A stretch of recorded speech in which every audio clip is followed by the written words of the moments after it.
খাওয়ায়, কিন্তু একটা ভালো গোশতের টুকরা মা মুখে দেয় না, কারণ অন্তরে মোহাব্বত। আমার সন্তান না জানি না খাইয়া ঢাকায় কষ্ট করে।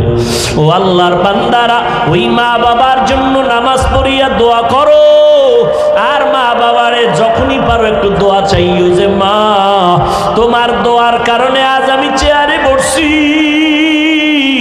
ও যুবক, ওই মা বাবার দোয়ার কারণে তুমি পরীক্ষায় ভালো নাম্বার পেয়েছো।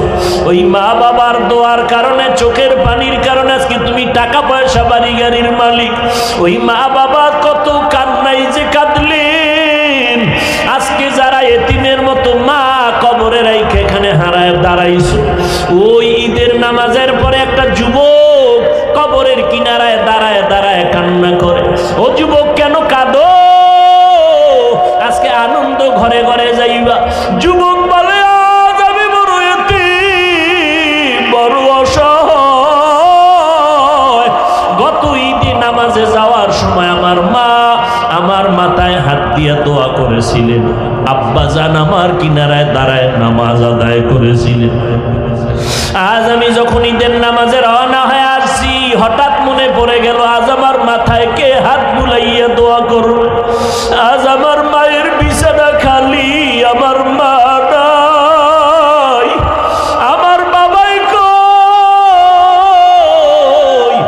যেই বাবা কত কষ্ট করে করে আমাকে মানুষ বানাইছে, ওই আমার আব্বা আম্মা কত সময় কষ্ট করে মনে চাইতো মা, বাবায় মনে মনে বলতো ইলিশ মাছকে নিয়ে একটু খানা খাইতে পারলে দিলটা ভালো লাগতো, কিন্তু মনে আশা ছিল টাকা নাই, কিনতে পারে নাই। মায়ের মনে চাইছিল আঙ্গুর বেদানা খাবে, টাকা নাই, কিনতে পারে নাই। আজকে তোমার ফ্রিজে ভরা ফলের অভাব নাই, মাছের অভাব নাই, কিন্তু তোমার ঘরে মাছ আর ফল থাকলে কি হবে?